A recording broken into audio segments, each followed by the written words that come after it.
जरा आँख में ಪ್ರಿಯ ವೀಕ್ಷಕರೇ, ನಿಮ್ಮೆಲ್ಲರಿಗೂ ಮಾತು ಮಂಥನಕ್ಕೆ ಪ್ರೀತಿಯ ಸ್ವಾಗತ. ನಾನು ಕೆಜೆಹಳ್ಳಿ ಸುರೇಶ್.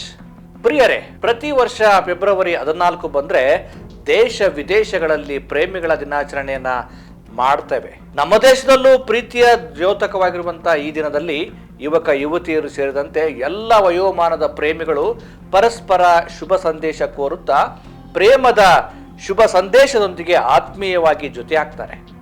ಇಂತಹ ಪ್ರೇಮದ ದಿನದಂದೇ ನಮ್ಮ ದೇಶದ ಯೋಧರ ಮೇಲೆ ಆತ್ಮಾಹುತಿ ಉಗ್ರನ ದಾಳಿಯಿಂದಾಗಿ ನಮ್ಮ ವೀರ ಯೋಧರು ರಕ್ತ ಚೆಲ್ಲಿಬಿಡ್ತಾರೆ. ಪ್ರತಿ ವರ್ಷ ಪ್ರೇಮಿಗಳ ದಿನವನ್ನಾಗಿ ಆಚರಿಸುವ ಪ್ರತಿಯೊಬ್ಬರಿಗೂ ಇದು ಭಾರತದ ಇತಿಹಾಸದಲ್ಲಿ ಅತ್ಯಂತ ಕರಾಳ ದಿನವಾಗಿ ಪರಿಣಮಿಸಿದೆ. ದೇಶದ ಜನರಿಗಾಗಿ ತಮ್ಮ ಜೀವವನ್ನ ಲೆಕ್ಕಿಸದೆ ಹಗಲಿರಳು ಹೋರಾಡುತ್ತಾ ಪ್ರಾಣ ತೆತ್ತ ವೀರ ಸಾಹಸಿ ಸೈನಿಕ ಹುತಾತ್ಮರನ್ನ ನಾವಿಂದು ನೆನೆಯಬೇಕಿದೆ. ಜೊತೆಗೆ ಭಯೋತ್ಪಾದಕ ಉಗ್ರರನ್ನ ಖಂಡಿಸಬೇಕಾಗಿದೆ. ಭಯೋತ್ಪಾದಕರನ್ನ ಮಟ್ಟ ಹಾಕುವ ನಿಟ್ಟಿನಲ್ಲಿ ದೇಶದ ಜನರೆಲ್ಲ ಗರ್ಜನೆಯನ್ನ ಮೊಳಗಿಸಬೇಕಾಗಿದೆ. ಇದಷ್ಟೇ ಅಲ್ಲದೆ ತಮ್ಮ ರಾಜಕೀಯ ಅಧಿಕಾರದ ದಾಹಕ್ಕಾಗಿ ನಮಗೆ ಲೋಕಸಭಾ ಚುನಾವಣೆಯಲ್ಲಿ ಗೆಲ್ಲುವುದೇ ಮುಖ್ಯವೆಂದು ಸೈನಿಕರ ಜೀವದ ಬಗ್ಗೆ ತಲೆ ಕೆಡಿಸಿಕೊಳ್ಳದೆ 40 CRPF ಯೋಧರು ಬಲಿಯಾಗಲು ಪರೋಕ್ಷವಾಗಿ ಕಾರಣವಾದ ಅಂದಿನ ಹಾಗೂ ಇಂದಿನ ಮೋದಿ ಸರ್ಕಾರದ ವೈಫಲ್ಯವನ್ನ ಕಡಾಖಂಡಿತವಾಗಿ ಖಂಡಿಸಬೇಕಾಗಿದೆ. ಸ್ನೇಹಿತರೆ, ಅನ್ಯಾಯವಾಗಿ ನಮ್ಮ ಯೋಧರ ಸಾವಿಗೆ ಕಾರಣರಾದ್ರಲ್ಲ, ಯಾಕೆ ಈ ರೀತಿ ಆಯ್ತು, ಯೋಧರ ಸಾವಿಗೆ ಯಾರು ಹೊಣೆ ಎಂದು ನಾವೆಲ್ಲರೂ ಪ್ರಶ್ನೆ ಮಾಡಬೇಕಾಗಿದೆ. ಸ್ನೇಹಿತರೆ, ಪುಲ್ವಾಮಾ ದಾಳಿ ಹೇಗೆ ನಡೀತು, ಅಂದಿನ ಹಾಗೂ ಇಂದಿನ ಮೋದಿ ಸರ್ಕಾರದ ಭದ್ರತಾ ವೈಫಲ್ಯದ ಜೊತೆಗೆ ರಾಜಕೀಯ ದುರುದ್ದೇಶ ಏನು ಅನ್ನೋದನ್ನ ನೋಡೋಣ.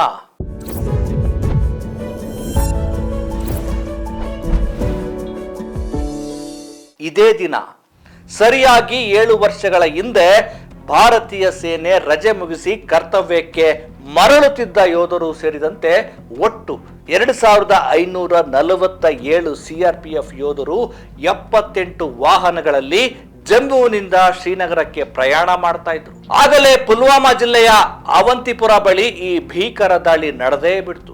ಆತ್ಮಾಹುತಿ ದಾಳಿಕೋರನೊಬ್ಬ 100 kg ಸ್ಫೋಟಕಗಳನ್ನ ತುಂಬಿದ್ದ ಕಾರನ್ನ ಯೋಧರ ಬಸ್ಸಿಗೆ ಬಂದು ಗುದ್ದಿಸಿದ್ದ. ಈ ಸ್ಫೋಟದ ತೀವ್ರತೆಗೆ ಕಾರು ಮತ್ತು ಬಸ್ ಗುರುತೇ ಸಿಗದಂತೆ ನಜ್ಜುಗುಜ್ಜಾಗಿದ್ವು.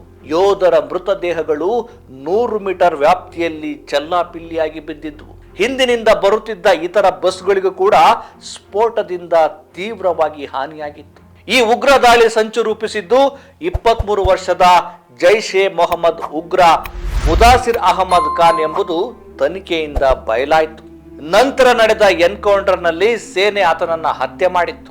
ಲೋಕಸಭಾ ಚುನಾವಣೆಗೂ 2 ತಿಂಗಳು ಮುಂಚೆ ಈ ದಾಳಿ ನಡೆದ ಕಾರಣಕ್ಕಾಗಿ ರಾಜಕೀಯವಾಗಿಯೂ ಇದು ದೊಡ್ಡ ಚರ್ಚೆಗೆ ಕಾರಣ ಆಯಿತು. ಈ ಘಟನೆ ಭಾರತದಾದ್ಯಂತ ವ್ಯಾಪಕ ಆಕ್ರೋಶ ಮತ್ತು ಖಂಡನೆಗೆ ಕೂಡ ಕಾರಣ ಆಯಿತು. ಇದಷ್ಟೇ ಅಲ್ಲದೆ ಅಂತಾರಾಷ್ಟ್ರೀಯ ಮಟ್ಟದಲ್ಲೂ ಕೂಡ ಈ ಘಟನೆಗೆ ಭಾರಿ ಆಕ್ರೋಶ ವ್ಯಕ್ತ ಆಯಿತು.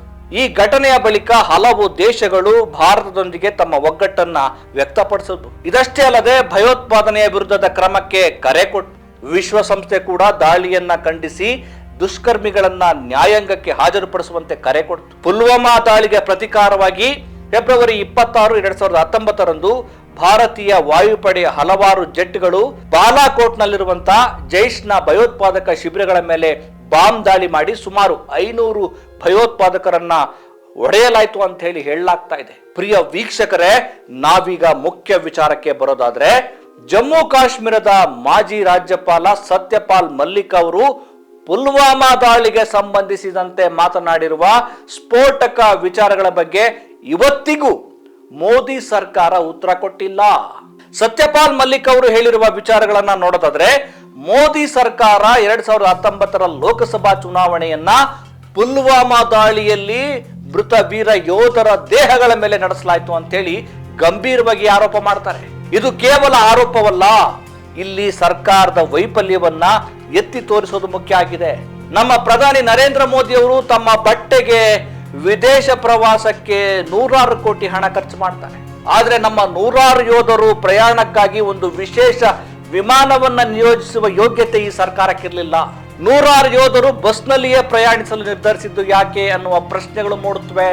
ಇದಷ್ಟೇ ಅಲ್ಲದೆ ಇಷ್ಟು ದೊಡ್ಡ ಪ್ರಮಾಣದ ಸ್ಫೋಟಕಗಳನ್ನ ಹೊತ್ತ ವಾಹನವು ಅತ್ಯಂತ ಭದ್ರತೆ ಇರುವಂತಹ ಹೈವೇಗೆ ಪ್ರವೇಶ ಪಡೆದದ್ದು ಹೇಗೆ? ಈ ಬಗ್ಗೆ ಗುಪ್ತಚರ ಇಲಾಖೆಗೆ ಮಾಹಿತಿ ಇರ್ಲಿಲ್ವೇ? ಸೇನೆಯ ಅಧಿಕಾರಿಗಳಿಗೆ ಮುನ್ಸೂಚನೆ ಇರ್ಲಿಲ್ವಾ? ಸಾವಿರಾರು ಯೋಧರನ್ನ ಒಟ್ಟಿಗೆ ಬಸ್ಗಳ ಮೂಲಕ ಕರೆದೊಯ್ಯುವ ಬದಲು ವಿಮಾನದ ಮೂಲಕ ಕರೆದೊಯ್ಯಲು ಮಾಡಿದ ಮನವಿಯನ್ನ ಸರ್ಕಾರ ಯಾಕೆ ತಿರಸ್ಕಾರ ಮಾಡಿತು? ದಾಳಿ ನಡೆದ ಹೈವೇಯಲ್ಲಿ ಸಣ್ಣ ರಸ್ತೆಗಳಿಂದ ವಾಹನಗಳು ಬರದಂತೆ ತಡೆಯಲು ಇದ್ದ ಭದ್ರತಾ ವ್ಯವಸ್ಥೆಯಲ್ಲಿ ಲೋಪ ಆಗಿದ್ದಲ್ಲಿ ಆ ಕೆಂಪು ಕಾರು ಅಷ್ಟು ಹತ್ತಿರ ಬರಲು ಹೇಗೆ ಸಾಧ್ಯ ಆಯಿತು? ಅಷ್ಟು ದೊಡ್ಡ ಮೊತ್ತದ RDX ಎಲ್ಲಿಂದ ಬಂತು? ಇದಷ್ಟೇ ಅಲ್ಲದೆ ಅದನ್ನ ಸ್ಥಳೀಯವಾಗಿ ಸಂಗ್ರಹಿಸಿಟ್ಟವರು ಯಾರು? ಈ ಎಲ್ಲ ಪ್ರಶ್ನೆಗಳಿಗೆ ಪ್ರಧಾನಿ ಸರ್ಕಾರ ಇನ್ನೂ ಉತ್ತರ ಕೊಟ್ಟಿಲ್ಲ. ಅವರು ಕೊಡಲ್ಲ ಬಿಡಿ, ಇವತ್ತು ಕೊಡಲ್ಲ, ಮುಂದೆಯೂ ಕೊಡೋದು ಇಲ್ಲ.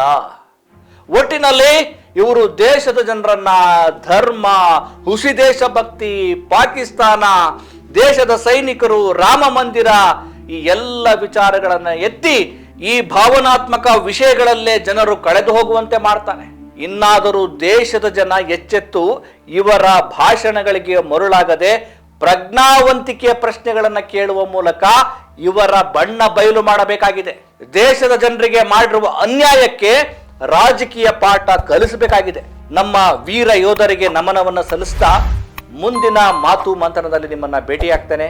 ನಮಸ್ಕಾರ.